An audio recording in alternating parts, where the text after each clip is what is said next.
All right, we're on to this Q&A. Again, want to welcome everyone to this Q&A. Question came in.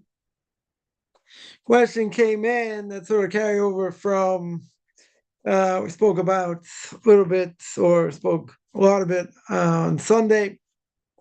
There was a question about putting a stumbling block in front of someone. Right? Is it forbidden in general, let's say for a non-Jew, put a stumbling block in front of someone? We're talking about that context is talking about marriage, right? Marriage between a Jew and a non-Jew, right? Which we said it's not the non-Jew's fault, right? Every time they're intimate, we said we'll keep this clean, right? Basically, every time they're intimate, it's gonna be a total prohibition for the Jew. Non-Jew's not an issue, right? There is no putting a stumbling block before a non-Jew, right? In general. So there was a question. I guess the same category, just different way of looking at the, different context over here, right? And that is, let's say you have a woman, right? We'll make it easy. A woman dresses modestly, right? Dresses modestly, and through dressing modestly, men stare or men look or whatever. Not that they're asking to be identified over here or looked at or whatever, right? So there's a general question like, what do you do about it, right? The more general question, and the answer is, before we get to the other part, the answer is not really much to do. Person is not looking for people to stare at them. They do dress modestly, right? So if they do dress modestly,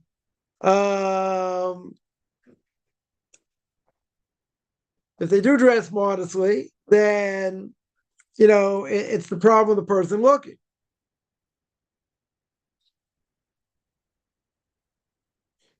So what can they do? There's really not much to do, right? They dress modestly. When somebody looks, that's certainly the guy's fault, right? No question. There is an issue.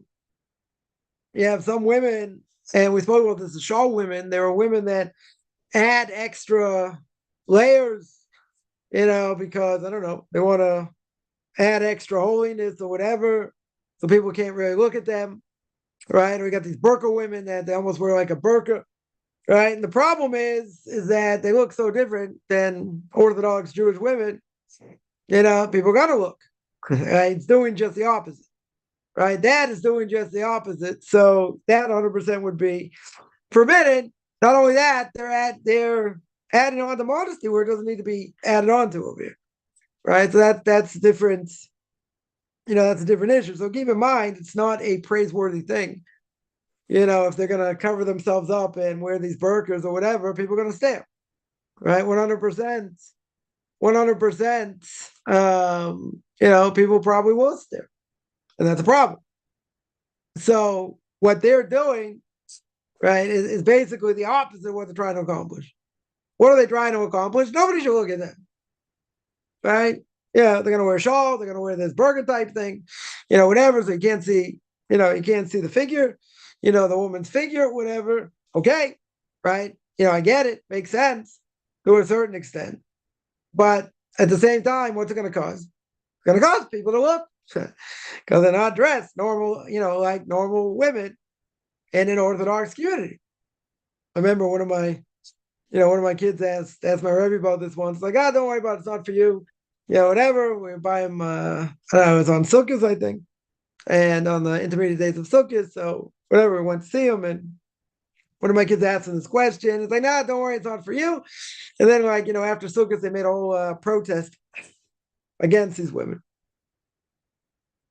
Right? They made a whole protest against these women, saying that what they're doing goes against the laws of modesty, and another thing. It was very funny. Like, no, don't worry, it's not for you. And then, they made this whole protest. So doing something that's going to cause the opposite effect obviously is bad, right? Obviously shouldn't be done, That's the first thing. Now, back to the original question, that we dealt with on Sunday, and that is, okay, let's say,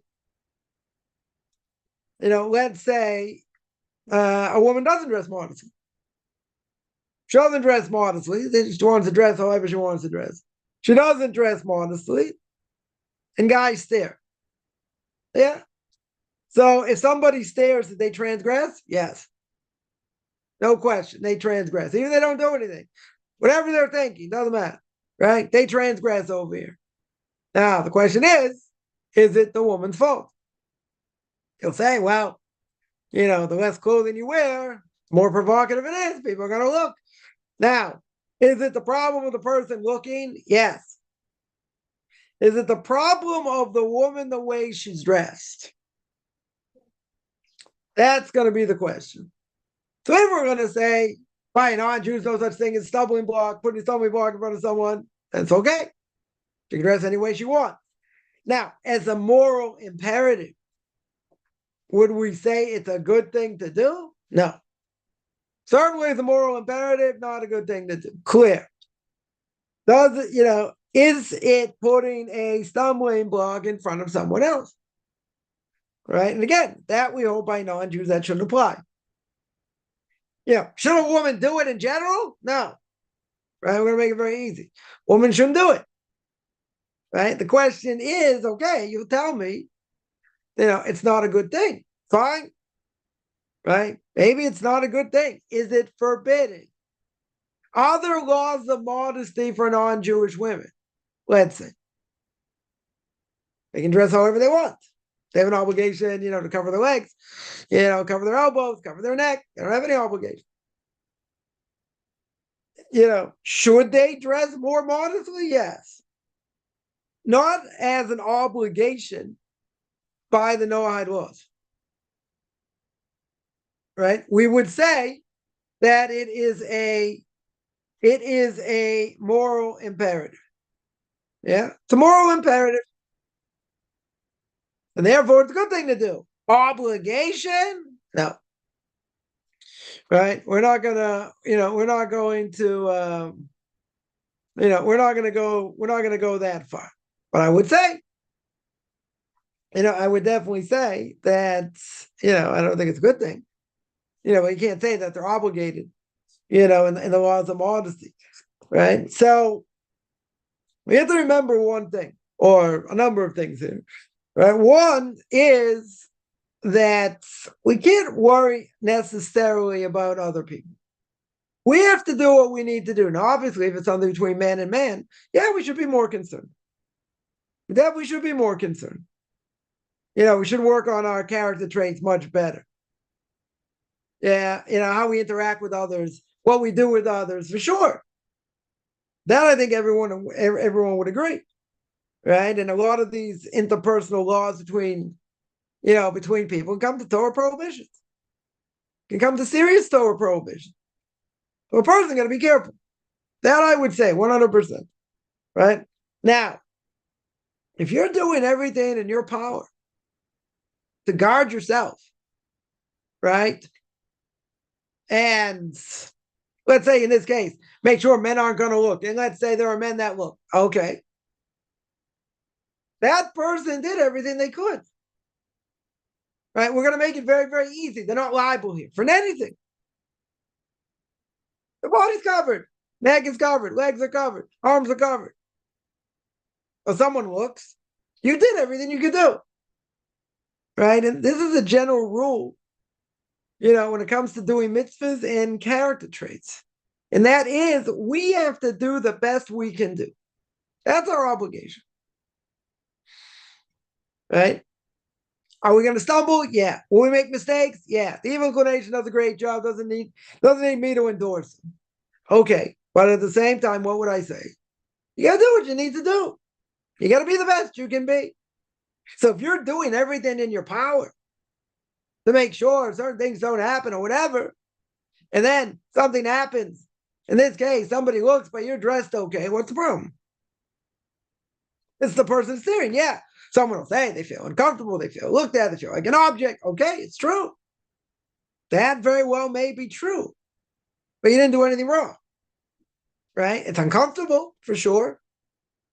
Definitely uncomfortable. Yeah, nobody wants to be treated like an object, no question.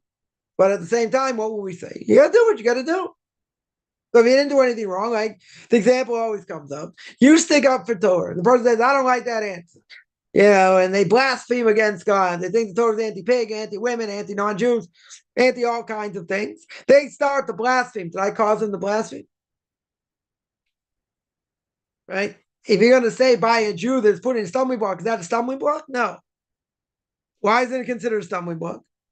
What's the simple answer? Simple answer is not a stumbling block. Why? Because you're sticking up for Torah. Whatever they answer. It's not your fault.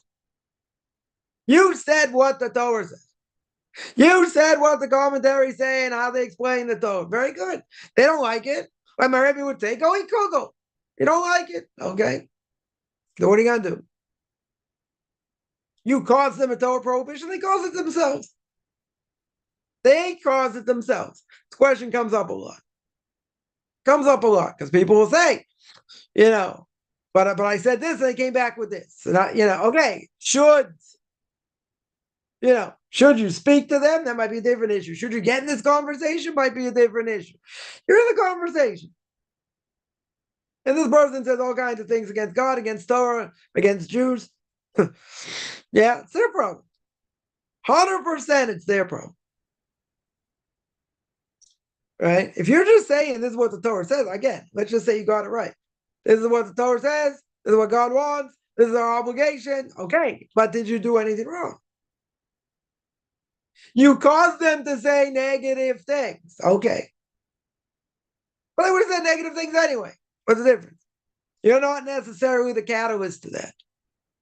Right? Yeah. So what? It's not my problem. Now, let's say someone points out that, some say their facial features are provocative. Okay. So I would say, so a person goes out, don't wear makeup. And if you don't wear makeup and it's still the case, no, I don't know what you can do. And think more about it. There's probably nothing to do. You don't have to make yourself look ugly. I have heard stories of women, Jewish women, Orthodox women, that were younger, that were, beautiful, right? They had issues. I don't know exactly what they told them to do and how to dress and different things, but it can be an issue. Someone is very beautiful, whatever.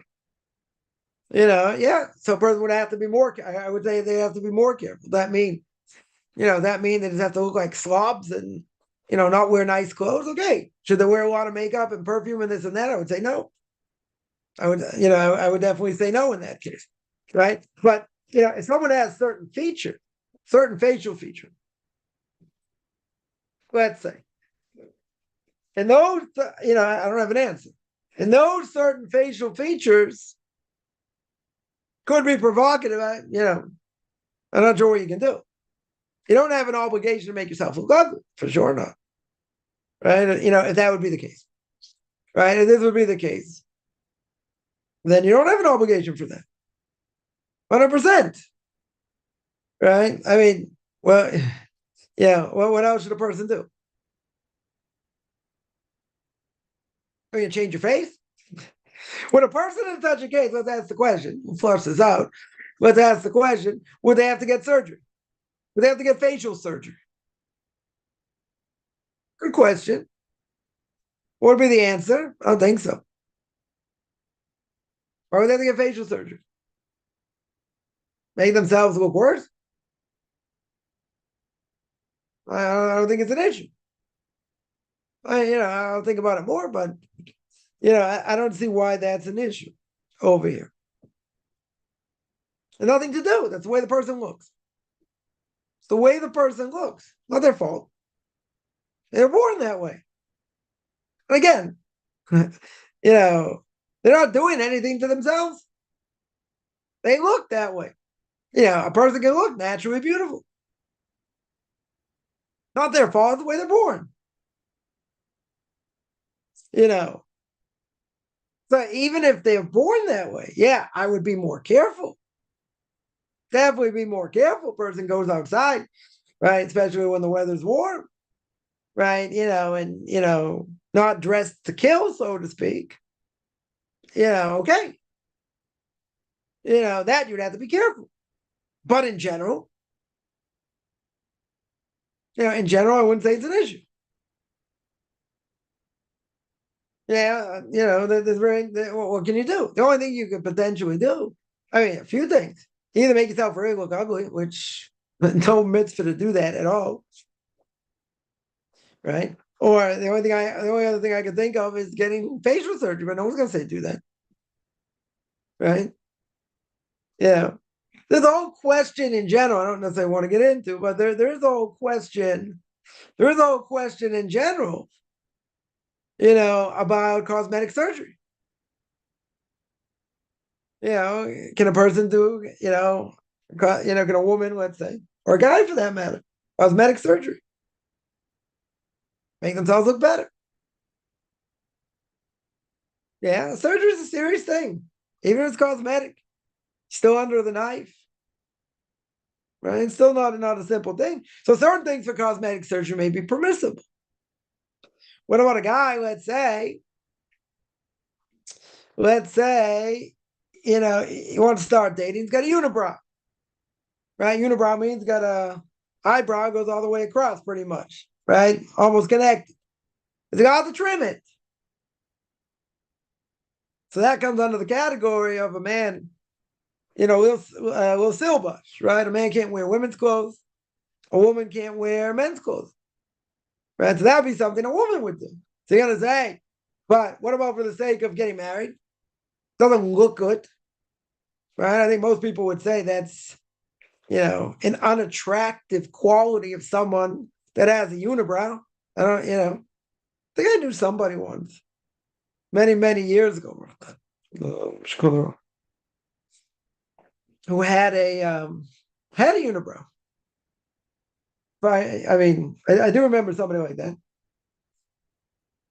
I mean, I'm not saying I've come in contact with so many people like that, but I came in contact with somebody like that, and they're, if they were dating, let's say, there's a question came up like this, that are they allowed to trim it?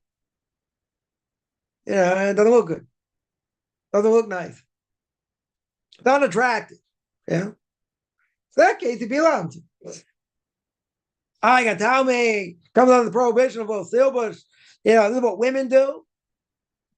Women would pluck their eyebrows, trim their eyebrows, whatever. Right? How can a man do it? It's different.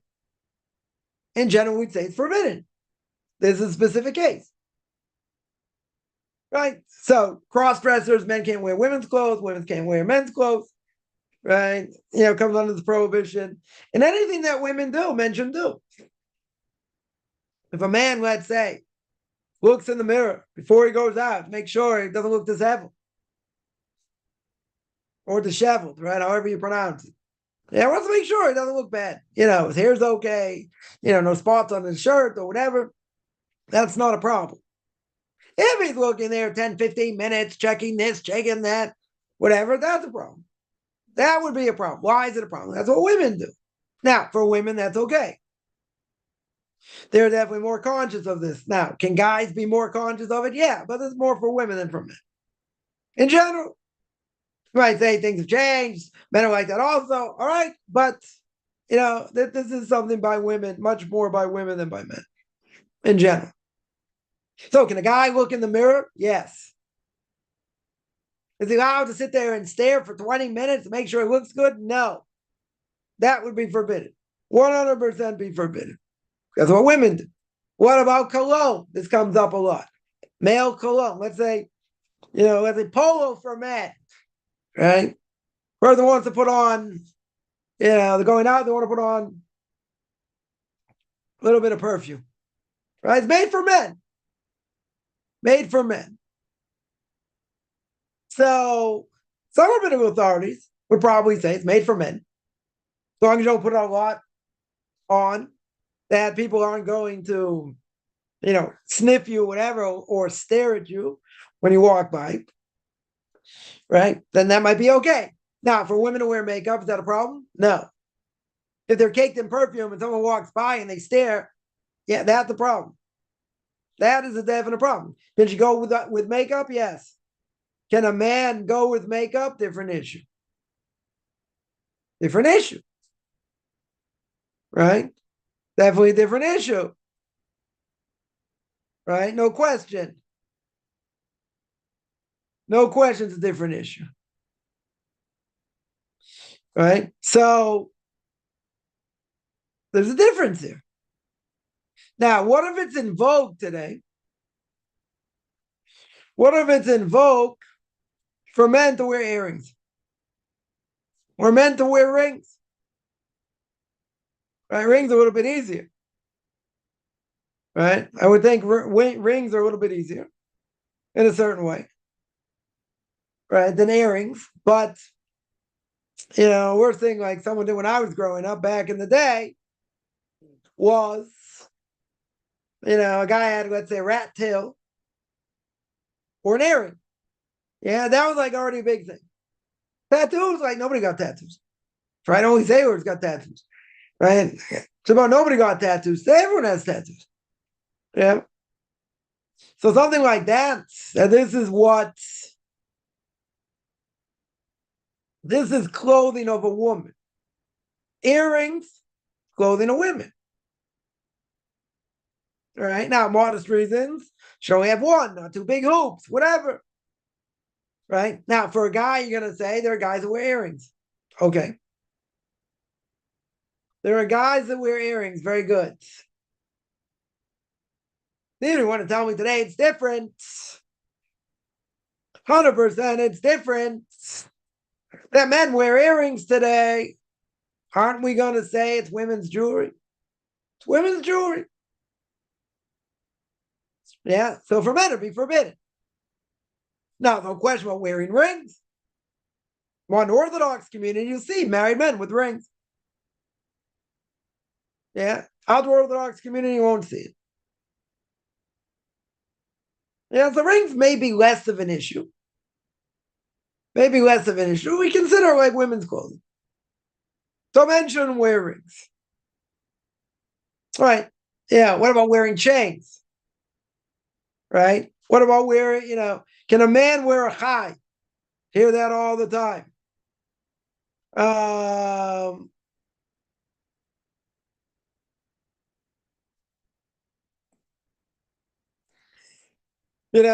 So what do you do with that? So again, a ring itself is less of an issue. Certainly in the modern Orthodox community, there are men that wear wedding rings. Right? But for other Orthodox community, you won't see it. What about chains? Right? That's what we're talking about. Chains. Can a person wear a chai? Can a man wear a chai? Right? A chain with a chai. Can they wear what's the word? Can they wear a chamsa? Right? Some people have this chamsa as I don't know, against Ayin Hara, different things. Whatever it is. Could you wear that? Men don't normally wear chains. Right? This is women's clothing. Totally women's clothing. So that would be forbidden for men. Now again, in a modern Orthodox community, you may see men wearing chains, men wearing rings, men with cologne. There are rabbinic authorities, men want to wear cologne, they permit it. They permit it. Other rabbinic authorities say no. It's like perfume for women. It doesn't matter if it's made for men, same thing. You're going outside your boundaries.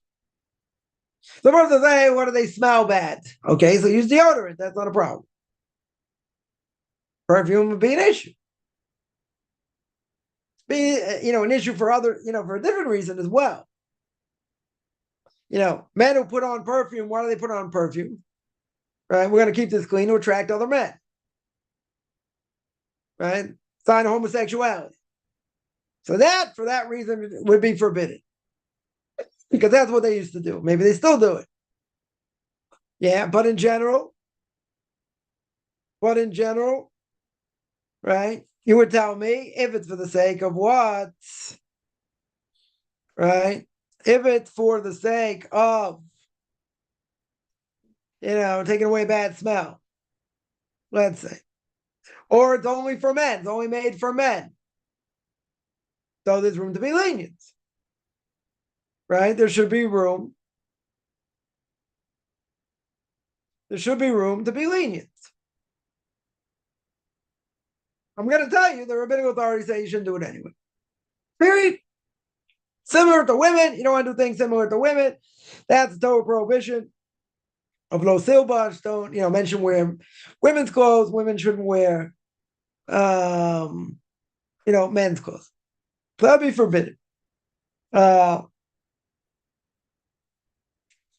today, society has been totally transformed, and in a whole different way, right? A whole different way over here. Men don't know they're men, women don't know they're women, men think they're women think they're men. I don't know. The crazy society. 100%. The crazy, messed up society. That's what it is. Right? That's what it is. So just because it's what,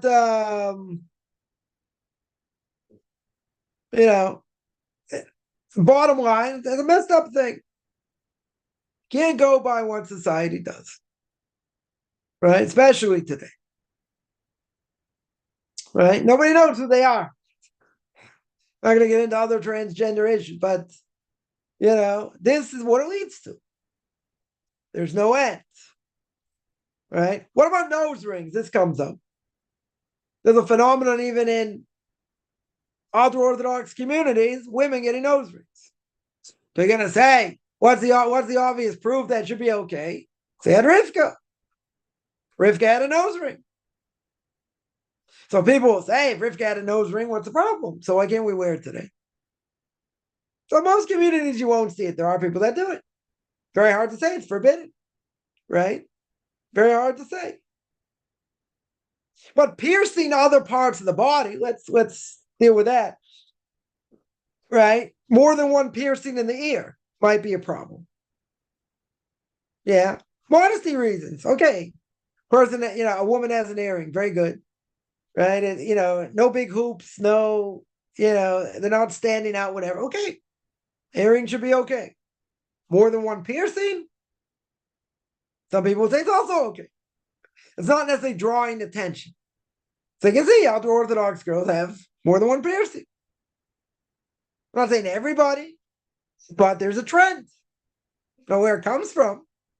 I mean, I'm not a girl, so, but there is a trend. There is a trend for girls to have more than one piercing. There is a trend also get a nose ring. Obviously, when they're older, not when they're younger. Can you really say it's 100% forbidden? No. But there's a phenomenon. There's a definite phenomenon. So, but piercing other parts of the body outside of that would be forbidden. Belly button ring, tongue ring, other places, be a problem. That's mutilation of the body. Where it's done, it's the norm. Like an earring, or even maybe we'll say a nose ring. Very good. You'll say it's the norm. Okay. This is what people do. This essentially is what people do. It's hard to say it's really forbidden, even though you'll say in our community, we don't do it or whatever. Because usually that'll come with other things. Right? If women are already doing that, then there might be other modesty issues, other things going on. But let's just say, when you go further than that, that's a problem. That's for sure, according to everyone, that's body mutilation.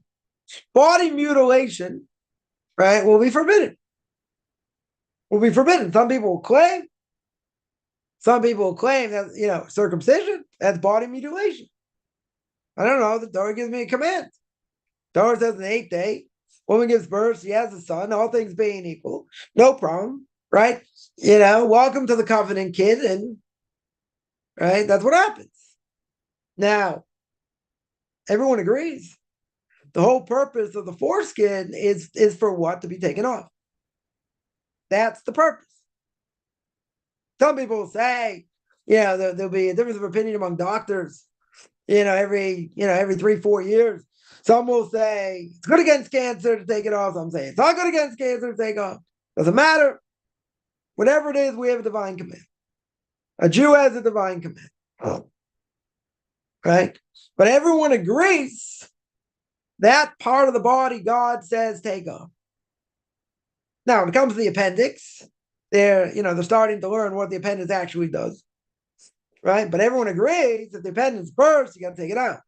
100%, you got to take it out. Right? That's the sakana, that's danger. That's a danger. Right? So for years and years, the great medical establishments couldn't figure out what the appendix was for. Recently, bro, the last 5 years, 10 years, maybe, they've actually come up with some theories what it's for and what it's there for. But everyone agrees. Everyone agrees. If it bursts, whether it's, in the body of a man or a woman or a child, doesn't matter. You go to the hospital, you have it taken out. Right? That is a danger. That's for sure. It's a danger. What it does, they're just starting to figure out what it does and what the purpose is. But everybody agrees. Everybody agrees. The foreskin, the whole purpose of it is to take it off. That's the purpose. It has no other purpose. Right? It has no other purpose. Right? So, some people will make the claim, but that's cruel. You're not giving the child a choice. You're mutilating their body. People don't die from circumcision. They don't, hasn't happened. Right? Certainly hasn't happened. So, obviously, whoever does it has to know what they're doing. Yeah. To be qualified to do it doesn't mean you have to be a doctor. But you have to know what you're doing. You could cause serious problems for sure. Right? But at the end of the day, you got to know what you're doing. So, we don't look at that and say, some people would say that. But we don't look at it and say, look, this part of the body, that's self-mutilation. You're not giving the kid a choice. You're doing it against his will. Okay. Yeah, maybe true. So what? There's a divine, there's a divine command. And the divine command says to do it. Right? The baby's healthy, the baby's not yellow, no other problems. You do it on the 8th day, even if it's on Shabbos. Yeah, that's not an issue. Some people would say, come on. It's an act of cruelty. It's this, it's that. Don't worry. Divine command. If it would be like people would say, then the Torah would say, you can't do it. The Torah would say, it's forbidden. It's mutilation of the body. That you can't do. For sure you can't do. Right? But Torah doesn't say that. Torah says 8 days old, all things being equal, you got to do it. That's what you got to do.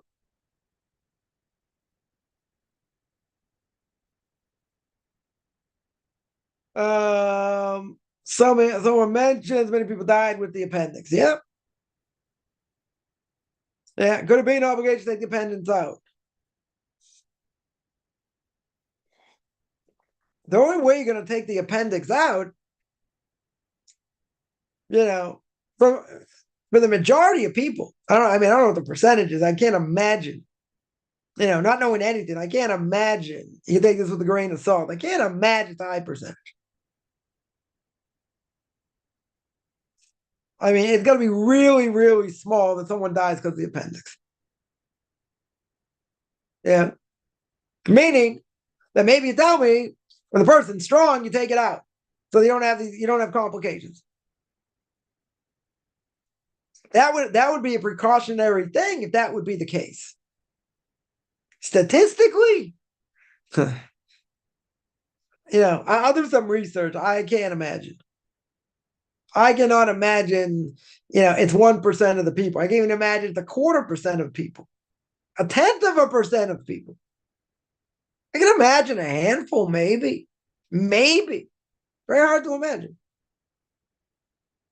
If you don't get to it in time, you don't take the appendix out, could that kill you? Yes, for sure. Right? I think that's pretty clear. No one's going to do anything preventative to do it. No one's going to say you got a Torah obligation to take out the appendix before it bursts. No reason to. Right? You got to remember, putting yourself in surgery, it's a dangerous thing. No matter what age. Person can be perfectly healthy. You go under anesthesia, you don't know what it's going to be. Even with the best doctors and this and that, you don't know. You don't put yourself under, that's why cosmetic surgery is such a big question. Because here, basically, you're mutilating the body. You're causing wounds to the body. You say, but there's a benefit for this or for that. Could be. For certain things, yes. It would be permissible, but how are you allowed to make a wound in the body? You're not allowed to make a wound in the body. That's why the whole question, taking off tattoos, right, makes a wound. So today, you're telling me you do it with laser. Yeah, it doesn't make a wound. Okay.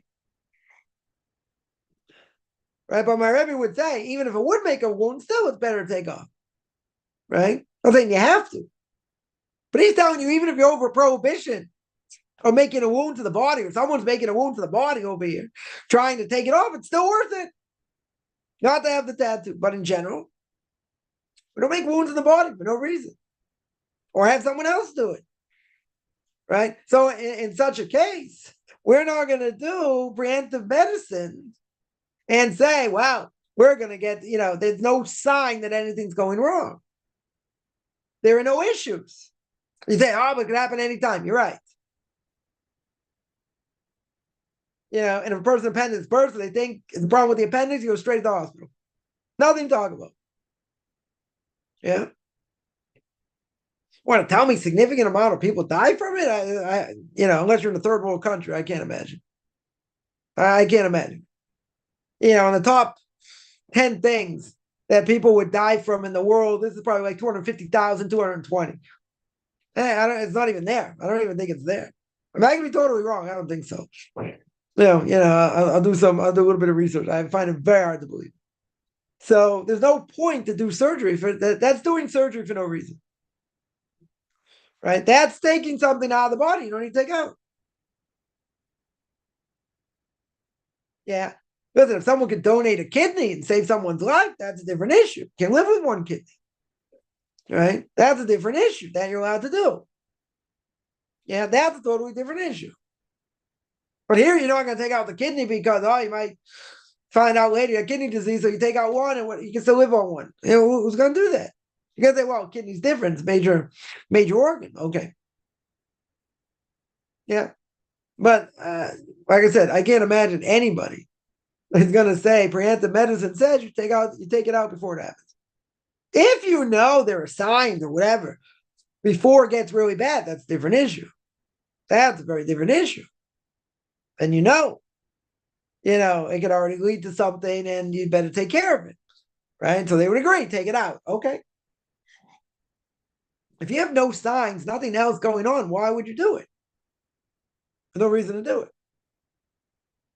Someone here says they went to Walmart buy seats starting trays. I got home, a pack of seats came out that you didn't pay for. Can I just go back and pay for it? Only 50 cents? Yeah. Yeah. So let's say you went to the store, you took something, but you didn't pay for it. You got to go back and pay for it. Doesn't matter what the value is. And even if someone says, don't worry about it, you can take it, you got to go to somebody in charge. Someone who's got power, got serious power in this place to say you can take it or you can't take it. The cashier doesn't have the right to say anything. They don't have any power here, right? They certainly don't have power. The question is, if you got someone who's the manager, he has the power to do it or not, right? So let's say he does, yeah. And he says, yeah, don't worry about it. You took it, whatever. That's fine. It's only 50 cents, whatever. But you should go back and pay it. Then we should go back and pay it. Right? You took something when that's not yours. Right? For a non-Jew, by the way, that's stealing. Liable for death penalty. Or potential death penalty. Yeah. That's without any warning. Now, you didn't do it on purpose. If it was done on purpose, different issue. Right? Definitely a different issue. What if, let's take it one step further. Let's say you go somewhere, they give you the wrong change. You have to give it back to them. It's their mistake. It's their mistake. Now, if you walk out there and they know, they gave you back the wrong change, that's desecration of God's name. That very well could be a desecration of God's name. So you count the change, they know you gave me too much. Or if they gave you too little, you deserve to get the right change. But if they gave you more, technically, whose fault is it? It's theirs. But if you count the change, you got the wrong change back. They gave you the wrong change. They gave you too much. You got an obligation to return it. It's not yours. Doesn't matter how much. It could be worth nothing. It could be worth a quarter. It could be worth $1. I don't know. $1's worth something still. Somewhat. Right? But it's still money. Still worth something. So if it's still worth something, yeah, you buy an non-Jew, doesn't have to be worth anything. It could be worth even like a minimal amount, very minimal amount to be liable. Yeah, 50 cents, definitely more than that. Much more than that. Talking like a couple pennies, if that. If that. So yeah, that's going to be returned. 100% should be returned.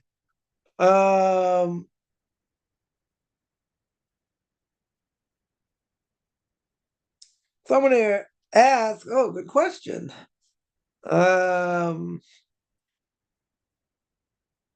said the thought that if you eat seeds of the fruits, shouldn't be eaten, it can cause appendicitis. Don't know. That I can't answer. I don't know if they know what causes really. I'm not up to date about appendicitis, but I'm not sure they know exactly what causes it. They could see ahead of time this person's going to get appendicitis, better take it out. Right? I don't think they're that advanced. Usually, as far as I understand, you take this with a grain of salt, but as far as I understand, you're not going to know ahead of time. It's sort of like, gallstones.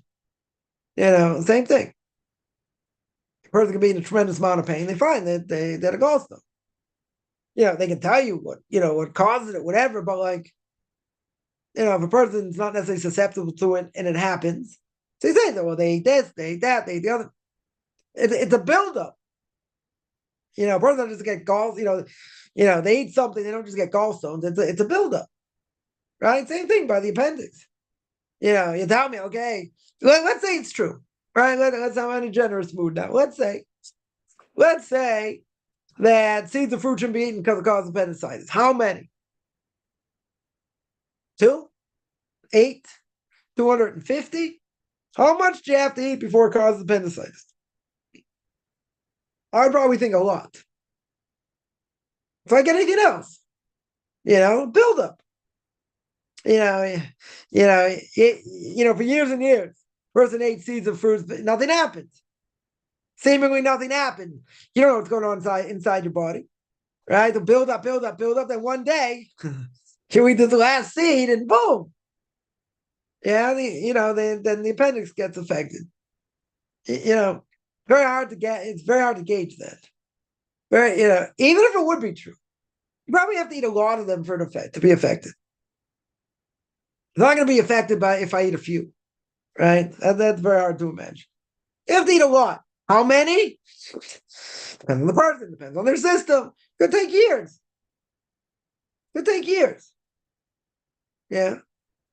Most people whose appendix bursts, they're not kids, usually. Usually they're adults. So even if that would be true, gonna take time. That would take time. Sometimes the person may have the gallbladder taken out. Or they have kidney stones or gallstones or whatever it may be. They don't happen in a vacuum. They don't happen they don't happen. You just eat something, it happens. Right? It's built up over time. So I don't know. I definitely don't know. I definitely don't know that to be true. I also swallow a lot of seeds. So poo. Nothing's happened on that end. So I don't know. Maybe it's an old wives' tale. They say people would say if you eat the seeds of the watermelon, you turn into a watermelon. Like, I don't know. I don't think there's any truth to that. But how unhealthy can it really be? Yeah, I'm not a nutritionist, so you take what I say with a grain of salt. I like I said, I've if you want to tell me over time it has a serious negative effect. I haven't seen a campaign ever telling people they shouldn't do this. Like gardening people, I hear all the time, especially here in Israel, where they don't want kids to eat sugary things, so they put things on the packages like you eat this amount, this is how much sugar you're intaking in your body. Yeah, sugar's dangerous. Okay. Warning against sugar, I get. Right? That I get. That will kill you. Eat enough sugar, person can get diabetes and other problems. Right? A lot of sugar can cause a lot of issues. True. That 100% is true. Right? Other things, eating seeds, I don't know. I think a lot of people eat seeds. I don't think it has any effect. Any effect. And even if you want to say it has an effect, it's not, and it's going to cause a problem in the, what do you call it, in the appendix. It's going to take years. I would think it would take a lot of years before that happens. Right? So maybe get it earlier, some later, whatever. By the way, people go through life and their appendix doesn't burst. Yeah. Not everybody's appendix is going to burst over here. Right? Hopefully for a lot of people it doesn't happen. Or for everybody it doesn't happen. They're someone told me, someone I used to learn with was a doctor. Once said, all men, the older you get, if you live to a ripe old age, most men are going to get prostate cancers. Yeah, they're going to have problems with the prostate.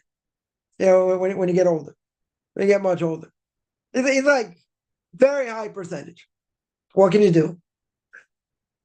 What can you do to prevent? Okay, you eat healthy, other things, whatever. But is there any serious way to prevent it? A lot of people get it. That's just the nature of the body. Right? A lot of people get it. Other things, yeah, you eat healthy, this and that. That should help the body work the way it needs to. Is that a guarantee you're going to live a long life? No. Story we always tell. So, a friend of mine told me the story. Somebody, macrobiotic, exercised tremendously, ate very healthy, died, cancer in the mid-60s. Yeah. Any way to prevent cancer? No. Everyone's afraid of it. Nobody wants to get it. Yeah. But, at the end of the day, nobody knows the cause. Now, some people get it worse, some people not, remission, whatever. Nobody wants to get it. For sure, nobody wants to get it. But, if a person eats healthy and this and that, does that stop it? Could. There's no guarantee. God wants you to get it. Doesn't matter what you eat. You can eat healthy as much as you want, exercise as much as you want. God can say you're going to get it at a young age, and this is what's going to happen. Or you'll get it older, and this will happen. You're in control. There is the mitzvah, again, there is the mitzvah, the Rambam says, take care of the body. You take care of the body, take care of the soul. See, A lot of people overweight, a lot of people don't exercise, this and that. Yeah, it's a problem. Right? Lead to heart attacks, other things. And people say, I'm too busy, I don't have time, this, that. They'd rather do that, be busy, eat what they want, and they'll pay the price later. Now, is that considered suicide? No. But you got to take care of the body. 100%. First, you got to take care of the body. And if you don't, what's going to happen? You live a shorter life. In general. Now, someone will say, well, God wanted you to die younger. Not necessarily. Right? Not necessarily the case. But a person, if they, other people out there will say like this. Other people out there that smoke a lot and they don't die of lung cancer or whatever. Yes? They live long lives? Yes. Majority? No. Everyone's told me a story. Somebody died in his neighborhood in their, early 40s. Died, I think, of lung cancer or whatever from smoking. So he said, that's suicide. He said, that's suicide. He refused. He said, I don't know, he had 7 kids, 8 kids, whatever it was. And he said he refused to go to the funeral. That's how far he took it. He said he refused to go to the funeral. That's suicide. Now, could it be, somebody smokes and it doesn't affect them the same way? Yeah. Because God wants them to live a long time. Why? No idea. Yep, everyone agrees it's not healthy. Everybody agrees. Not a question. You are shortening your life. Yeah, but if God wants you to live longer, it doesn't matter. No matter what you do. Either way. Right? No guarantee. 2 guarantees in life. Let's say better. 2 guarantees in life, we always say. Death and taxes. Not necessarily in that order. You have both. 100% you have both. Right? That's what it is. So, is there an obligation to take care of yourself? Yeah. There's definitely an obligation. Now I'm going to say, why don't people do it? I think they're lazy. Definitely think they're lazy. Yeah, you got to find the time. You make the time. There are people, that are, very fanatical about this. And they'll be out there exercising, jogging, running, this, that. Okay. Within reason. Within reason. You got to take care of the body. Very good. I think some people are overboard, but it's like one extreme or the other. You got some people like, exercise a lot and really into it and whatever. Very good. You got other people who don't do anything. Don't do anything. They don't walk. They don't do anything. That's going to cause them later. Cause them problems. Definitely cause them problems later. Right? Better that you do it when you're younger, when you're still able to do it. Because when you're older, it's going to be a lot harder. So you want to keep the body running smoothly, 100%. But at the same time, just keep in mind, it is not a guarantee. It is not a guarantee, for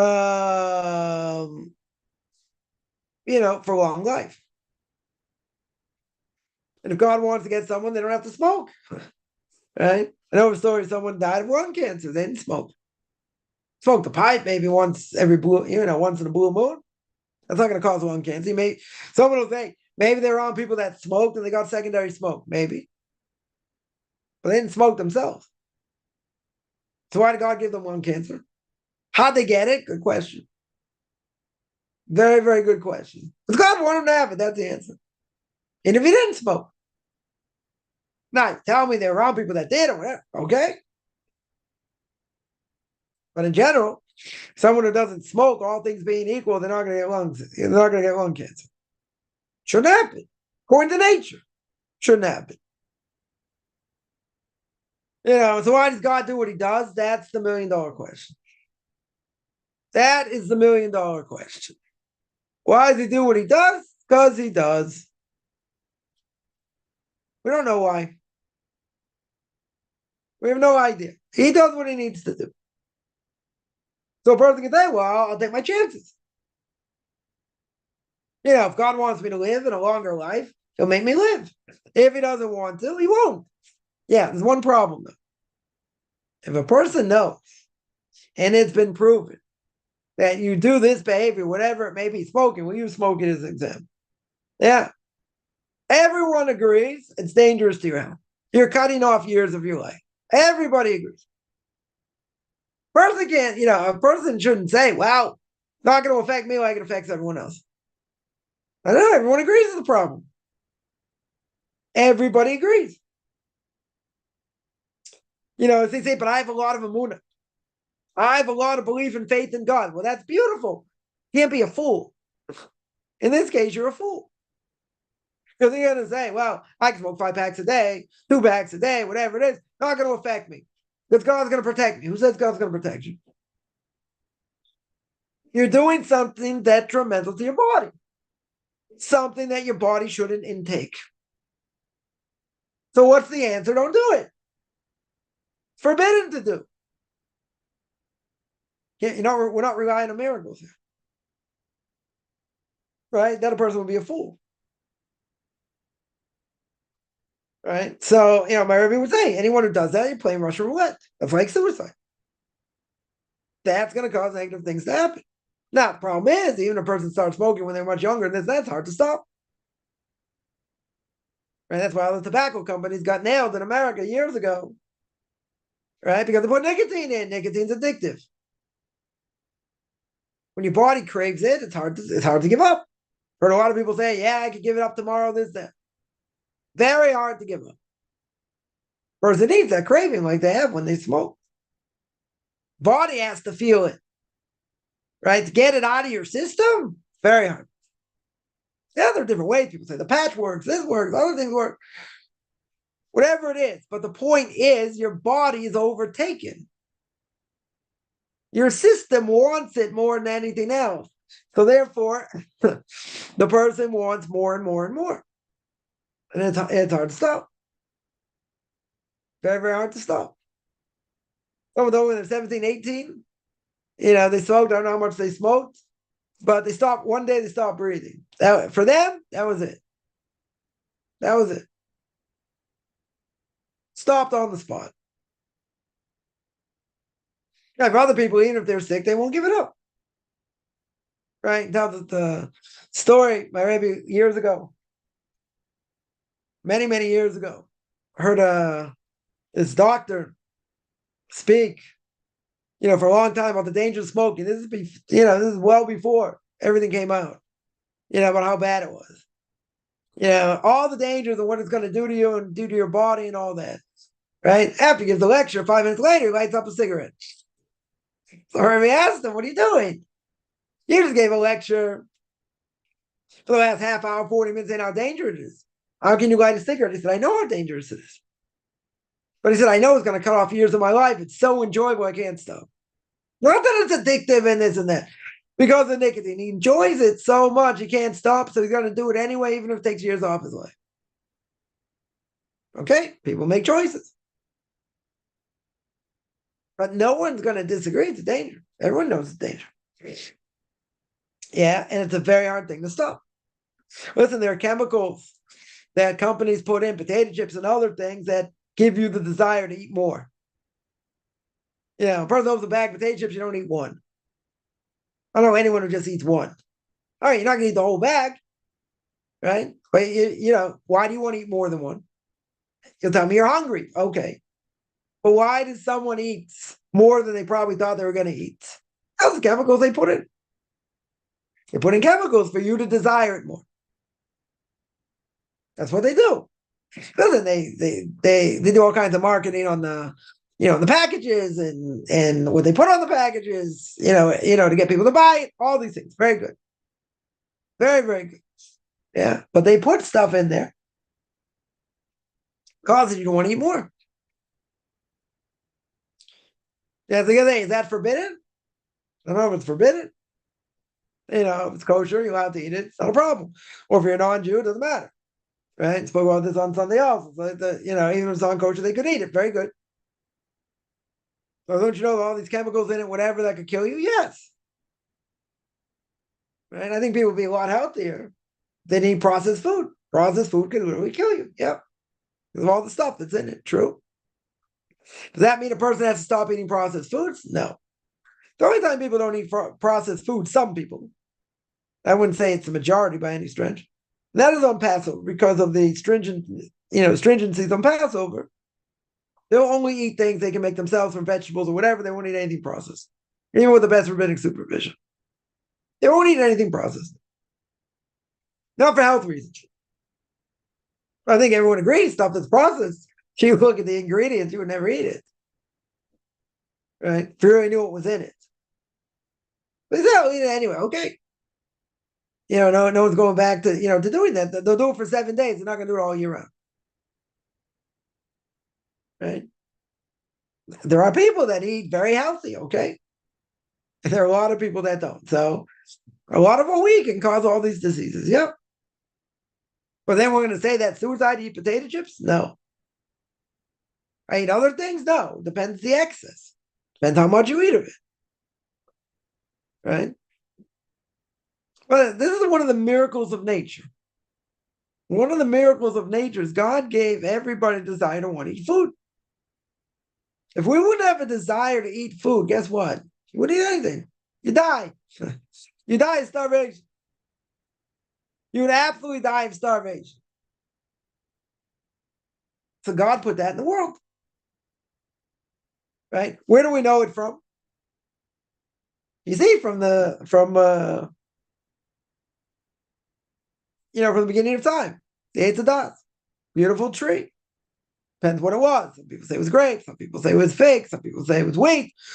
No one says it was an apple. I don't know where an apple came from. Right? But God made it very beautiful. And all the trees and all the fruits and all that made it beautiful. Why did he make it beautiful? For people to desire to eat it. If you have a nice, shiny apple. Now I'm getting hungry here. Right? You have a nice shiny apple. Yeah, it looks beautiful. And you have a nice shriveled up, I shouldn't say nice. You have a shriveled up, bruised, apple. That doesn't look so desirable to eat. If you're starving, you'll eat it. The other one looks much better. Yeah, kind of hungry. You say, okay, I'm going to eat it. Make a break for 8, chomp, chomp, chomp. Very good. Very, very good. But he gave us the desire to want to eat, to want to drink. Because if you don't do that, if you're not hydrated, you'll die. 2-3 days, no water, you die. Take longer for food, okay, but he put in nature the desire to eat. That's what he did. Otherwise, would a person eat? No. Too busy doing this, doing that, you wouldn't eat. You can say, hey, but if you're weaker and this, you won't be able to function. Very good. You wouldn't be able to function. So it gives you the ability to have that desire. Where does that desire come from? It's part of our DNA. Everybody's DNA. Everybody has a desire to eat. Some more, some less. Some rich things, not rich things. Good for you, not good for you. Gave us the desire to want to eat. Because if you wouldn't have the desire to eat, right, you die. Simple. 100% you would die. Right? No question. So, the Rambam says the big mitzvah, take care of the body. Take care of the body, take care of the soul. A lot of people don't do it or don't do it as much because they're lazy. But, later on in life, bottom line, it can cause you serious problems. Serious problems. All your arteries, God forbid, could be clogged. You can have diabetes. You can have all kinds of issues. Again, does that mean someone should work out 2 hours a day? No. Does that mean I have to always eat healthy? No. We want to take care of the body. There's a big mitzvah to take care of the body. So you can't go by what people do. But I always say, don't mix up Jews and Judaism. But what people do doesn't necessarily mean it's right. That's it. We can't get caught up in externals. That's a whole discussion of itself. But as we said before, Lord's universal, everything's connected. As I said before, you got to do what you need to do for yourself. You got to take care of yourself first. Right? The mission in Sanhedrin says, the world's created for me. Right? The world's created for me. Okay. But you have to help out others. Right? You have to do acts of chesed, acts of loving kindness. And all that. But bottom line is, you got to take care of yourself. 100%. You got to take care of yourself. Physically and spiritually. Right? But, physically, you have to know. Good for the body, bad for the body. You have to know how to take care of the body. I'm not going to be a class on nutrition. I'm certainly not qualified for that. But a person should eat relatively healthy. You're going to say, hey, but if I eat so much, I'll still be hungry. Okay. Other things are going to fill you up. But, if a person's diet consists of things that are not good for them and high in sugar, whatever, that'll kill you. That will shorten your life. Does that mean I can't have sweets? No. Within reason. It's got to be within reason. Yeah. Shabbos will make more blessings. We eat better things. So to speak. So good. Right? So that's what I got to do. Now, it doesn't mean I've stuffed my face. Doesn't mean I've ate 3 pieces of cake and other things or whatever. All right, but there is there is the mitzvah to, eat better than we do during the week on Shabbos. Very true. But within reason.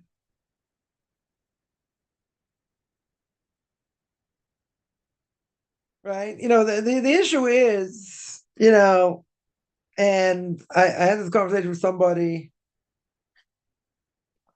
some of the other day, someone asked a question about watching family like just flush themselves away in spiritual terms, and how in the next world they're never going to get there, doing idolatry, doing other things. Very hard to watch.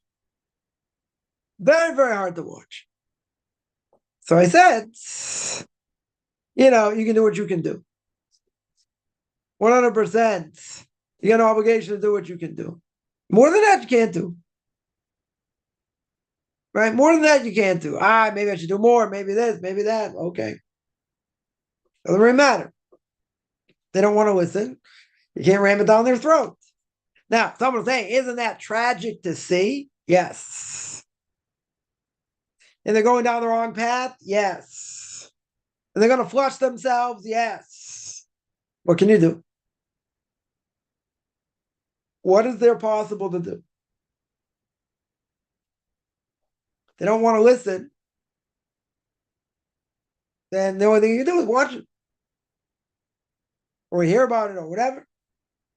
It's tragic. Right? Again, if a person did what they could do, other person is going in a negative direction, spiraling out of control. You do what you can to help. Whatever you can't do, you can't do. They don't take the advice and they do it to themselves. What can you do? Sad. A lot of people out there spiritually in serious trouble. Serious trouble. Okay, we reach out, we do what we can do. People don't want to listen. That's all you can do. It can be destructive behavior. Or it can be they're just doing the same thing they've been doing for years. I interviewed somebody and I said, as to why they became religious. So that's not the question. Why did my siblings see the same thing I saw and they didn't? Everyone's got free choice. They make their own decisions. You made your choice. They made their choice. Like someone said to me, oh, you like to pray all day, I like to play golf. Well, I don't necessarily pray all day. Morning takes 40 minutes, 45 minutes, maybe a little bit longer. Right? After an evening service, 15, 20 minutes, that's not praying all day. It's like you do what you do, I do what I do. Different strokes for different folks. Am I going to convince them why my way of life is, they should change their life? They're not interested. They'll say, you never tried, they're not interested. Right? So they're going to do what they're going to do. Okay. Is God going to hold that against us if we could have done more? Yes. If you couldn't do more, the only thing you can do is watch it. And that's tragic. That I agree, it's tragic. But I would say at the end of the day, what can you do? What more could we do?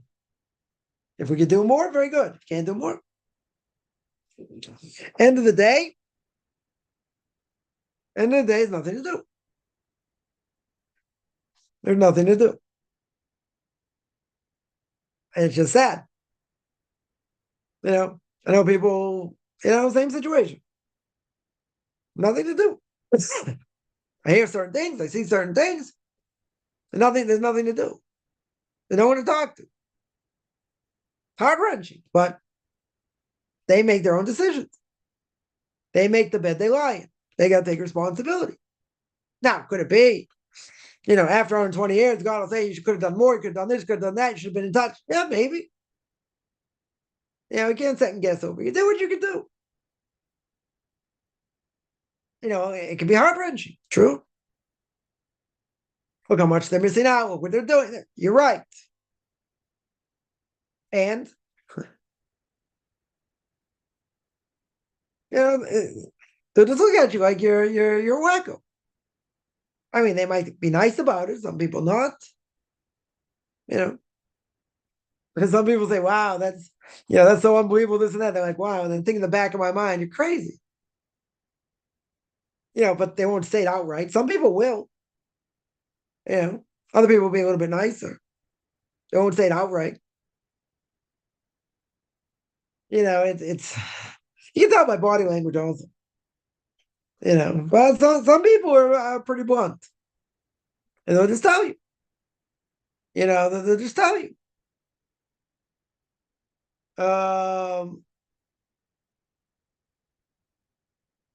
Someone asked, really between them and God? Sure it is. 100%. Right? If a person could have had influence and they didn't, or they didn't want to, or maybe they thought the person would never listen, let's say the person would never listen, whatever they're going to say. So what can you do? You're right. It's between them and God. But there are, when your brother is drowning, you don't just let him drown. Right? You try and save him. They don't want to be saved. They'd rather drown. So what do? You try and pull them out of the water anyway and save them. Okay. Well, they may push you away and say, I'm not, you're holier than thou. You think you're better. I remember you was like this and like that. And they're not going to listen. So what do? You move on. That's what you do. You move on. Some people will say, maybe later on, finally they get sparked or whatever, and they say, you should have told me. Well, you should have told you. Tried to tell you. You made fun. You put me down every time I open my mouth. So why bother? How do you know I never would have listened? You got a track record. God's going to hold me responsible for that? You got to do the best you can do. That's all you can do. Let the chips fall where they may. Person can see the light, so to speak, and everyone else around them thinks they're wackos. Okay, they tried to show them this, that, they didn't want. They said, don't give me propaganda, or someone told me, get off your pedestal, save for your classes, I'm not interested, blah, blah. Okay, what are you going to do? There's nothing to do. Nothing to do. You move on. Now, could they have a claim later? Something happened, and now they understand what the reality is? They could. They don't have a claim, though. Essentially, they don't have a claim. Why? Because they don't want to listen. And they made fun of you, and they distanced themselves. So I have to sit there and, and do everything I can to bring them back. Also, it depends on the relationship. If you have a close relationship, it's different. If you don't have such a close relationship, you can't feel guilty. You gotta, I'll tell you the bottom line, you gotta do what you think, you gotta do what you need to do. So the question is, when it comes to family and friends, They don't want to listen. Do I have an obligation to keep going after them, trying to bring them back? Right? That's the question. Do I have to keep running after them? Show them more information, send them links, send them videos, different things. Do I have an obligation to try and draw them closer? Who says? They don't want to listen. They don't want to listen. Is that my responsibility? Yeah.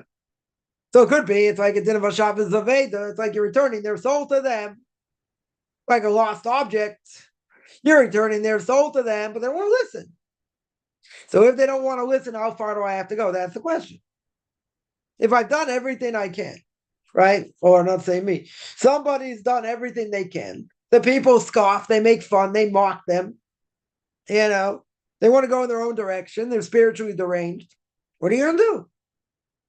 Is that my responsibility? That is the question. Is that my responsibility? Am I going to get punished for it? Let's say better. Right? Is the person going to get punished because they didn't go far enough? That's the question. Yeah. And if you did everything in your power, they didn't want to listen, you move on. That's the answer. That 100% is the answer. What more can you do? If God thinks you could have done more, you pay a price later. But if you've done everything you can, is that your responsibility? Are you guilty of anything over here? Trying to draw them back? No. Right? We're going to make it very easy. Yeah, in this case, you did everything you could. They didn't want to listen. They made fun. They scoffed. They mocked. So what are you going to do? I can tell you that if you bang your head against the wall till it bleeds, that's bad. Yeah, that's bad. That's negative. Okay. And in such a case over here, I know they're never going to listen. They're not interested. They're just going to make fun. Right? Left and right and center are going to say, you've been brainwashed, this and that. Get off your pedestal. Are you going to waste your time? Are you seriously going to waste your time over here? If you really love them, maybe. You see, you go from a different angle. Right? Try and show them other things. Try and whatever. Do I have to, maybe that's how far it goes. But if you've done everything in your power, you're not guilty. Right? You're totally not guilty. So the best thing to do in such a situation, you've done everything you can do. You move on. That's what you got to do. You got to move on. Is it sad? Yeah. Could it be tragic? Yeah. Well, what more can you do? Yeah. I also grapple with this, but I gave up a long time ago. I shouldn't say I grapple with it so much, but I had this issue. So we had this issue. Nobody wanted. Okay. So if nobody wants, what do? There's nothing to do. Can't bring them to drink. Yeah. Is that your responsibility? If you did everything in your power and it didn't go, then you're done. You're not going to be held accountable later. If there are things you could have done and you didn't, then God will show you later, hey, you didn't do as much as you could have. You could have gone further. You could have done more. You didn't. So you pay a price for that. How do we know? How do we know if we've done enough? That's the $1 million question. We think we've done enough. We're honest with ourselves. We think we've done enough. It could be the work of the evil inclination also. When a person's ego gets hurt, right? All they do is stomp on you and make fun of you and say things. So why bother? It's like knowing that banging my head against the wall till it bleeds is bad. That's bad. That 100% is bad. Could I be held responsible? Yes. You could be held responsible later. But if you did everything in your power, and it didn't go, then it didn't go. Right? You're not held responsible for that. right? And I would tell people, don't lose sleep over it either. If you did what you could do, nobody wanted your opinion. All they did was make fun of it. And so that's it. Doesn't matter if they're parents, siblings, children, you did what you could do. They don't want to be part of it. It's their choice. Okay. 100% it's their choice. And I don't have to feel guilty. We often do feel guilty. Maybe we could have done more. We could have said something more. Had someone else trying to influence it. Maybe. But is that really our responsibility? Right? That's really the question. And the answer is, as we said, you did what you could do. If you did what you could do, you can still feel bad. There's nothing more to do. This took a huge burden off me. Huge. Many years ago. Did what you could do, and that's it. It never came out smelling like a rose by any stretch. Okay. So you did what you could do. They didn't want, nobody wanted. Okay. There's not much, there's nothing else to do. You have to feel bad about it? Why do you have to feel bad about it? You did what you could do. We feel guilty. We don't want to see them get destroyed in the next one. Or if they get there. We don't want to see it. We feel bad. We feel bad. A lot of people are in the dark. They have no clue what's going on in the world and how to look at the world. That's true. But, everybody's got free choice. They don't want to drink the Kool-Aid. Okay. Why is that my problem? You say all Jews are intertwined. Go Israel, Rabbi say, "Was that? I got to reach out to them." Okay, reach out to them. And you reached out a lot. And other people tried to reach. They didn't want. That's it. You move on, right? Someone here says, "You do your best. You move on." That's the answer. You can't do more than that. If God sees that you really could have done more, you were just lazy or you didn't want to, that's a different issue. We're not talking about that. We can never know for sure, but again, this could be very toxic also. You don't need it. I always say, I can do certain things like I need another hole in the head. Maybe people think I do need another hole in the head. Okay. What are you going to do?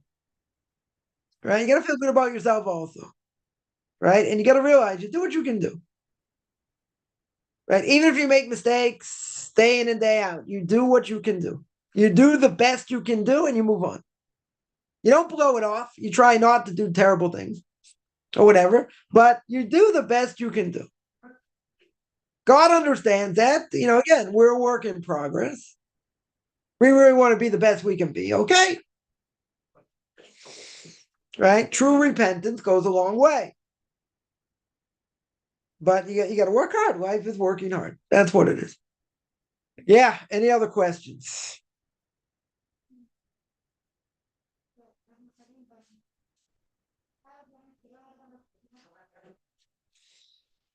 All right. I'm going to stop here. I do this every Tuesday and Thursday.